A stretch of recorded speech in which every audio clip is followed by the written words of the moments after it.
अस्सलाम वालेकुम दोस्तों, मैं हूं परवेज़ सिंधीला। दोस्तों बहुत ही मुल्क पाकिस्तान के हालात समझ नहीं आ रहे किस तरफ जा रहे हैं। अभी जो मामलात चल रहे थे टीएलपी वाले और उसके बाद ये जो आज अबसार आलम पर इस्लामाबाद में हमला किया गया, उनके पेट में गोली लगी, बहुत ही अफ़सोसनाक वाक़या है। अबसार आलम साहब साबिक़ चेयरमैन पैमरा रहे हैं नवाज़ शरीफ साहब के दौरे हुकूमत में और ये उस वक़्त चेयरमैन पैमरा थे जब 2017-18 में ये धरना नवाज़ शरीफ हुकूमत के खिलाफ दिया गया था।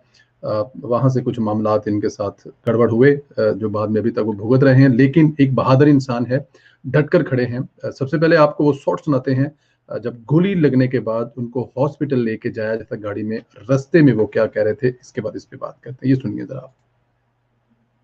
किसी ने गोली मार दी, मेरे पेट में पसीने में लगी है।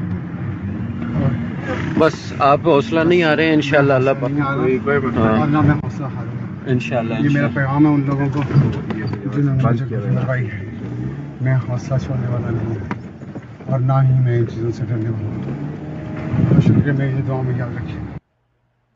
वो कह रहे हैं कि मैं हौसला और हिम्मत हारने वाला नहीं हूँ, ना ही डर कर पीछे हटने वाला हूँ। मेरा पैगाम है उन लोगों को जिन्होंने मुझे गोली मारी है, उनके लिए मेरा पैगाम है कि मैं पीछे नहीं हटने वाला। ऐसे बहादुर इंसान कहाँ पैदा होते हैं रोज़-रोज़, जिसको गोली लगी है, गोली उसके पेट में है, वो फिर भी कह रहा है ना मैं डरने वाला हूँ, ना झुकने वाला हूँ और ना मैं डरूँगा और ना मैं झुकूँगा। आप खुद सोचें, क्या ऐसे सपूत मुल्कों में, नेशनों में, कौमों में पैदा होते हैं? जब पैदा होते हैं तो कौमें उनके साथ करती क्या हैं? अपने ज़ाती कुछ मफ़ाद के लिए, सिर्फ़ इसलिए कि वो चुप कर जाएँ, आपके खिलाफ ना बोलें, किसके खिलाफ वो बोलते हैं? क्यों बोलते हैं? क्या बोलने की आज़ादी नहीं है? क्या बल्कि मैं अगर आप दोस्तों को मैं एक शॉट और सुना दूँ, हमारे प्रोग्राम में अबसार साहब आए थे जब उन्हें दहशतगर्द करार दिया गया था।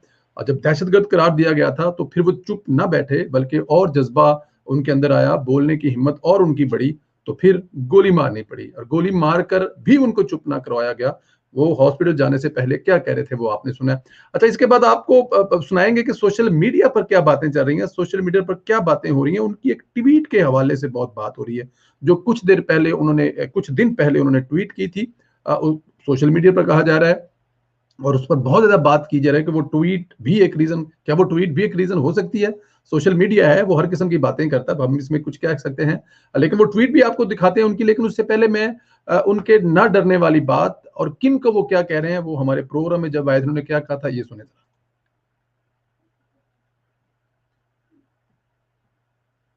कोई आगे से खड़ा होके उनका सब्जेक्ट उनकी राया थी गोरा साहब की, यहाँ अपने आप को गोरा साहब समझ रहे हैं 40s का 30s का, जब उनको यहाँ कोई आगे से खड़ा होके उनका सब्जेक्ट उनकी राया थी गोरा साहब की, यहाँ पे वो खड़े होके कुछ नहीं कहते थे। उनको गद्दार करार दे के, उनको बगावत का मुजरिम करार दे के काले पानी भेज दिया जाता था, तो लोग चले जाते थे क्योंकि उस वक्त हम गुलाम थे। अब हम एक आज़ाद मुल्क के आज़ाद शहरी हैं। हमने एक आइन बनाया हुआ है, उस आइन के तहत ये मुल्क चलता है, उस आइन के तहत ये मुल्क चलेगा। और ये अब बगावत के और गद्दारी के मुकदमों से ब्राउन साहब हमें नहीं डरा सकते। और जहाँ तक आपने मुझसे पूछा है, तो मैं बैठा हूँ आपके सामने और पहले भी यहाँ था। ना मेरे बच्चे अमेरिका के शहरी हैं, ना मेरे बच्चों का अरबों का कारोबार अमेरिका में है, ना मेरी बीवी का कारोबार अमेरिका में है, ना मेरी बीवी के अरबों के असासे अमेरिका में हैं, जो पिछले महीने मैंने ट्रांसफ़र करवाए हैं किसी और के नाम पे। सर ये देखिए, ज़माना बदल गया है, लेकिन गोरे नहीं बदले। वो जो गोरों वाला स्टाइल है वो नहीं बदला। वो अब भी अपने आप को गोरे समझते हैं, ज़रा ब्राउन गोरे हैं। और बुलाया कि मैं, अगर मेरे पे मुकदमा दर्ज किया है गद्दारी का, तो मैं यहाँ पर बैठा हूँ। ना मेरे अरबों डॉलर बाहर हैं, ना मेरे कारोबार बाहर हैं, ना मैंने दूसरों के नाम पर पैसे बाहर ट्रांसफ़र किए। मैं यहीं बैठा हूँ और डट कर खड़ा हूँ। जिसको जो करना है कर ले, कर लिया करने वालों ने। ये एक बहुत अलमिया है दोस्तों, ऐसे बहादुर इंसान, कदर करनी चाहिए ऐसे बहादुर लोगों की। अच्छा, वो क्या कहते हैं कि वो कहते हैं जी कि मुझे एक, ये मैं पहले आपको ये ट्वीट दिखाता हूँ। इस ट्वीट में वो कहते हैं, नवंबर 2018 में जब मैं चेयरमैन पैमरा था, चैनल 92 को नेशनल एक्शन प्लान के खिलाफ वर्जी पर लाइव सिक्योरिटी ऑपरेशन दिखाने, सैटेलाइट वैन की सहूलत धरने वालों को मुहैया करने पर बंद कर दिया। जनरल फैज साहब ने मुझे फोन करके कहा कि या तो चैनल 92 खोल दें या फिर सब चैनल बंद कर दें। ये उनकी एक ट्वीट थी। दूसरी ट्वीट भी थी उनकी, वो भी आपको मैं दिखाता हूँ। दूसरी ट्वीट में इसी का वो ट्वीट का वो आगे है, थ्रेड है। मैंने कहा दोनों काम नहीं हो सकते। कुछ ही देर बाद वफाकी हुकूमत ने अपने एख्तियार के तहत तमाम चैनल्स बंद करने का हुक्मनामा भेज दिया। कोई पूछेगा तो जनरल फैज से कह दे कि कोई पूछेगा जनरल फैज से कि क्या मुफाद था जो आग लगाने और भगाने वाले चैनल 92 को इस वक्त खुलवाना चाहते थे। समझ आया चैनल और एंकर्स कैसे बंद होते हैं। ये एक जो ट्वीट्स हैं उन पे बहुत इस वक्त सोशल मीडिया पे एक बात हो रही है कि ये क्या ये भी एक रीजन हो सकती है। ट्वीट्स उनको उनके साथ जो हुआ है अल्लाह बेहतर जानता है। क्या कहा जा सकता है, जाहिर है जब आप इतने बोल्ड बोलेंगे, इतना खुलकर बोलेंगे। अच्छा, मेरे पास वो वीडियो भी है लेकिन क्योंकि उसमें बहुत तशद्दुद हो रहा है तो वो दिखा नहीं सकते, क्योंकि सम टाइम जो यूट्यूब है वो इसको बैन करता है और हम नहीं चाहते कि हमारे चैनल के साथ कुछ हाथ हो। जो उस वक्त 92 दिखा रहा था, जो उस वक्त सिक्योरिटी जो पुलिस जो ऑपरेशन कर रही थी धरने वालों के खिलाफ, वो लाइव दिखा रहा था और अपनी जो वैन है वो भी उनको दे दी थी ताकि वो अपने लोगों को आगे लिखा सके, दिखा सके। तो जाहिर है वो स्टेट ने उस वक्त बैन किया था, तो अगर आप स्टेट की खिलाफ वर्जी करेंगे तो चैनल को बंद किया जाएगा। वीडियो मैं नहीं दिखा सकता। बहुत तकलीफ वाली बात है, बहुत दुख वाली बात है। किन्होंने किया और क्यों किया समझ आता है। करने वालों को कम से कम ये तो हमें पता है कि वो करने वालों को बहुत टफ टाइम दे रहे थे। वो जिस बंदे के पेट में गोली लगी है और वो अब भी कह रहा है कि मैं ना डरूंगा ना झुकूंगा, मैं घबराऊंगा नहीं, मैं हौसला और हिम्मत नहीं हारूंगा, मैं मुकाबला करूंगा। कैसे मार सकते हैं? अफसार आलम को आप मार देंगे, शहीद कर देंगे? क्या उस सोच को, उस थॉट को, उस नजरिए को शहीद कर सकते हैं? नहीं कर सकते। कैसे कर सकते हैं?